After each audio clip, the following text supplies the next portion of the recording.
Good morning बच्चों। आज हम पढ़ते हैं अभी लास्ट टाइम हमने क्या पढ़ा था? क्रिया, पार्ट नंबर 6 क्रिया, उसका हाफ पार्ट बाकी है, वह है काल। Page number 36, open your page number 36। हमने क्रिया के बारे में पढ़ा था। क्रिया किसे कहते हैं? यानी कि जो शब्द हमें किसी काम के करने या होने का बोध कराए उसे हम क्रिया कहते हैं।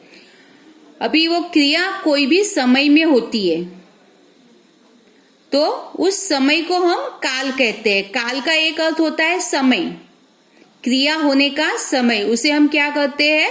काल। क्रिया जिस समय में होती है उसे काल कहा जाता है।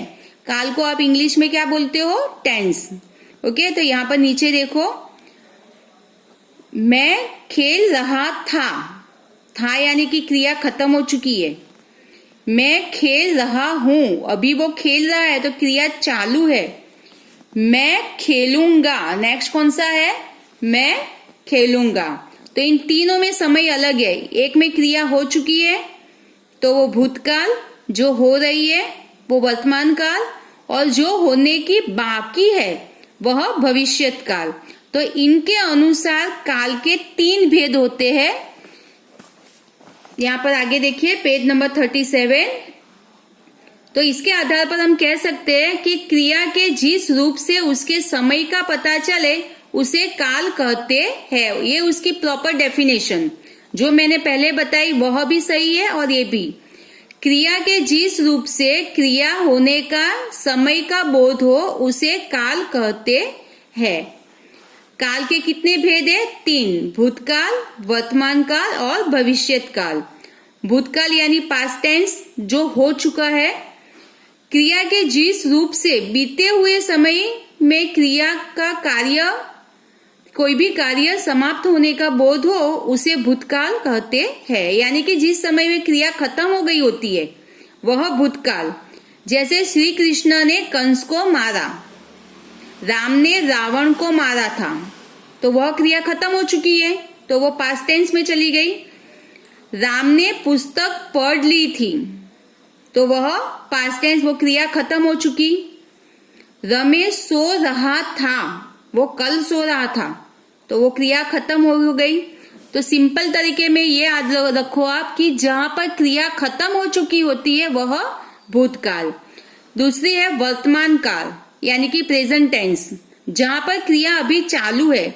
जैसे मैं आपको पढ़ा रही हूं तो पढ़ाने की क्रिया चालू है तो वो वर्तमान काल। तो आगे देखिए, क्रिया के जिस रूप से चल रहे समय में किसी कार्य के करने या होने का बोध हो उसे वर्तमान काल कहते हैं। जैसे यहाँ पर एग्जाम्पल देखिए, रवि पत्र लिख रहा है, यहाँ पर मोनिका चित्र बना रही है, तो यहाँ पे क्रिया अभी चालू है इसीलिए वह प्रेजेंट टेंस। नीचे देखिए भविष्यत काल यानी कि फ्यूचर टेंस। क्रिया के जिस रूप से आने वाले समय में किसी कार्य के करने या होने का बोध हो उसे भविष्यत काल कहते हैं। यानी कि हमें जिस रूप से पता चले कि अभी कार्य होने वाला बाकी है तो वह भविष्यत काल। स्पेलिंग ध्यान से देखिए क्योंकि जब आप लिखते हो तभी ये गलती करते हो, भविष्य और तभी लिखा जाता है भविष्यत काल। मैं कल बाजार जाऊंगा, छुट्टियों में हम शिमला जाएंगे, अभी जाना बाकी है, बाजार जाना भी बाकी है। मैं पुस्तक पढ़ूंगा, तो पुस्तक पढ़ने की क्रिया भी बाकी है, तो ये सारा क्या हुआ? भविष्यत काल। Page number 38। अब शॉर्ट में मेमोरी देखो इसकी। बीते हुए समय को भूतकाल कहते हैं, चल रहे समय को वर्तमान काल कहते हैं और आने वाले समय को भविष्यत काल कहते हैं। अभी ये जो 2 क्वेश्चन आंसर है वो आपको नोटबुक में लिखने हैं। काल किसे कहते हैं तो उसकी डेफिनेशन पीछे है। काल के कितने भेद है तो काल के 3 भेद है और तीनों काल के नाम लिखो, भूतकाल, वर्तमान काल और भविष्यत काल। दोनों आंसर आपको अपनी तरीके से नोटबुक में लिखने हैं। अभी आगे देखिए, नीचे दी गई स्थितियों को पढ़कर बताओ कि कौन सा काल है। जब कार्य आगे होना है, अभी आगे होना बाकी है, तो वह कौन सा काल? भविष्यत काल। आप आंसर लिख दो इधर, भविष्यत काल। स्पेलिंग आपको पहले ही मैं बता चुकी हूं। जब कार्य हो चुका है तब कौन सा काल होगा? भूतकाल। यहां पर भविष्य पहला, भविष्यत काल, फिर भूतकाल, यहां पर देख लीजिए ये भविष्यत काल, भूतकाल। जब कार्य सामने होता हुआ दिख रहा है तो वह वर्तमान काल। कौन सा? वर्तमान काल।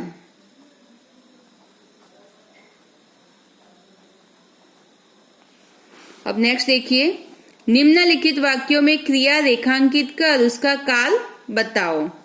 करण शाम को वापस चला जाएगा। अभी गया नहीं है, बाकी है, तो वो क्या आएगा? पहले क्रिया के नीचे रेखा शब्द करो, चला जाएगा। यहां पर लिखो भविष्यत काल। कौन सा काल? भविष्यत काल। कौशल्या नृत्य का अभ्यास कर रही है, तो ये कौन सा काल होगा? वर्तमान काल। कौन सा? वर्तमान। ऊपर कौन सा था? भविष्यत काल।